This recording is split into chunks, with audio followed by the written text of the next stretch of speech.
Saini afadhali. Relax. Kweli.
Tukawambia mtusaidie referral twende Tenwek.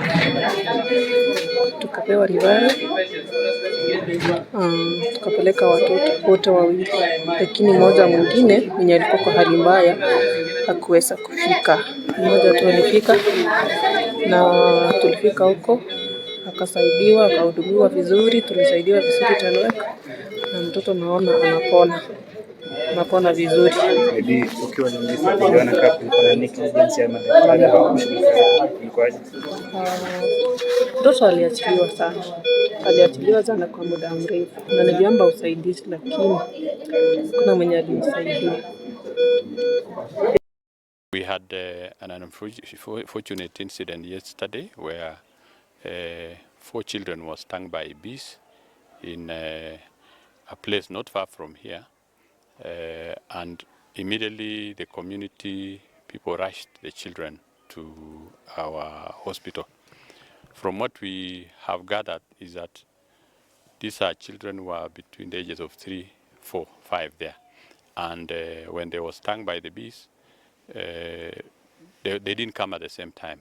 The fourth one, we are told, actually went to some nearby bush because I think she was confused and then was brought later. But we can attest to the fact that these children were brought to our hospital. And we verified that even through the CCTV at the casualty. And they were taken in, being brought at different times. And they were all attended to. In fact, during the review, 2 were actually very stable and they were discharged. The only 2 that one was slightly sick looking, but the other one was slightly better among the last 2. And those are the ones that remained for observation. And there was even a plan to admit. But at some stage, one of the children started vomiting, and the vomiting was blood-stained. And it is when the people in casualty consulted their seniors who advised that we could review with the possibility of referring. And that is when now the plan to refer was made. And upon asking what to do, the option, according to the family, was probably to take the child on their own, and they took the child at around 8:30. We are made to understand, or we later on understood, that one child succumbed, and we've also learned this morning that the family brought back the body to our mortuary here at around 1:45 a.m. So that is briefly what happened. We want to take this opportunity at the earliest chance to say pole to the family, pole for the children who were stung by the bees, and we wish the ones who are okay to get a quick recovery, because I'm told there's still one at casualty in Tenwek, according to some source I contacted.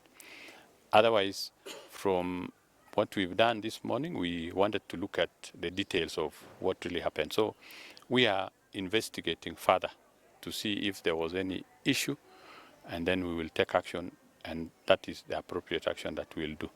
We are lucky because we have the CCTV footage, and it's showing us when the time when the children were brought, and when the commencement of treatment actually started.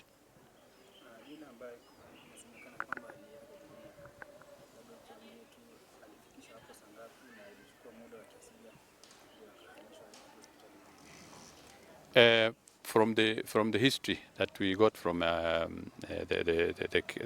doctors who were around, there was a time difference of closely about 1 hour between the others and this last one.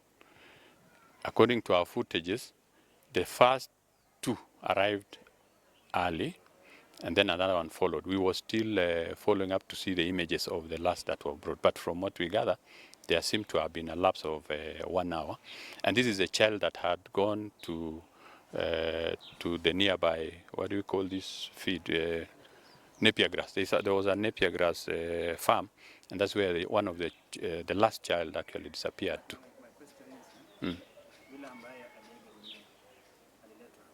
Yeah. Yes.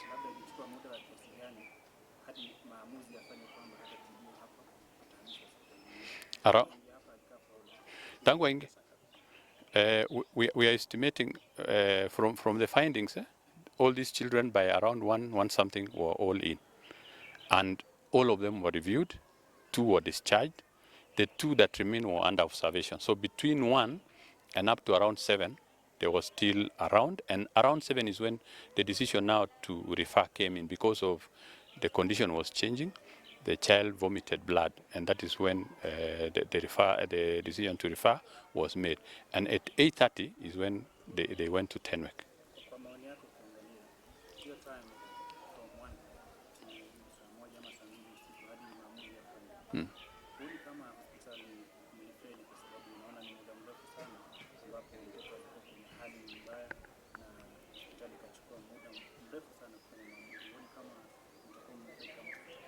Hatukufail. Nimekuambia kwamba watoto walihudumiwa wakati walipofika. In fact, they were all attended.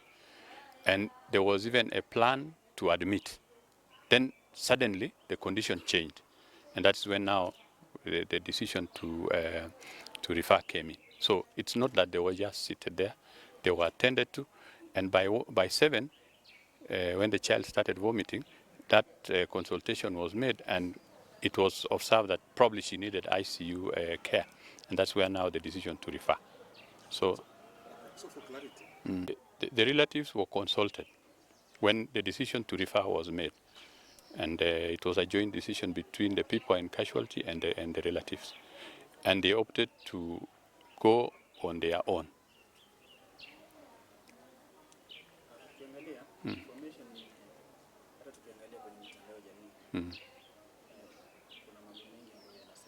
Yes.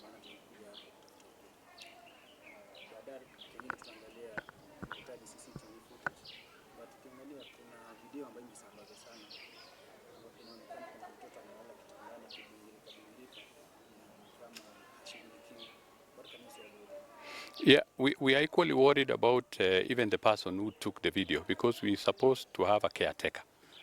At that time, if you look at the video very keenly, somebody else behind them was being attended to. There was a child who had been kicked by a donkey, and some of our nurses and doctors were attending to that. The people you see sitting at the front are the ones who are inputting the data from the patients there. And we were very lucky also that some of the people who we have talked to were people who were being attended to in casualty. So actually, at that time, the child had been attended to. The child had been attended to. What worries me even as a parent is that if I'm a caretaker, how do I leave a child without even alerting people who could be very busy that something is happening? And somebody just took a video and didn't even use that to alert that something is happening, because this is a busy place. And it's a very worrying image that a child could be doing that. But there's an adult who was taking that photo or picture. But then the caretaker also was supposed to be around here to help us. But let me say that we've also tried to inquire whether there was a period when there was no person around there. But the people you saw in that clip were part of our staff, and they were attending to other people who were there after attending to that child. And I think the decision even at that time had been made for the child to be referred. Majina, mimi naitwa Penati Ruyot, mimi ni mkaji wa Bomet. Nimehuzunika sana kusikia mtoto huko Longisa aliaka baada ya kufamiwa na nyuki. Tunasikia hapa Bomet tuko na changamoto. Juzi waliiba pesa, saa zingine imechangia madawa huko Longisa ikakosekana. Sasa tunaomba gavana wetu, tulikuchagua ili utusaidie, lakini Bomet imekuwa na shida mingi. Sio barabara, sio mashule, sio mahospitali.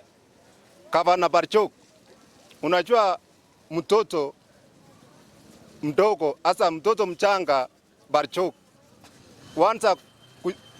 wakati mama anachukua mimba, mpaka mtoto aonekana ama asaliwe, mpaka hiyo harakati aumwe na nyuki, na akipelekwa hospitali huko Longisa akose kutibiwa juu hakuna dawa.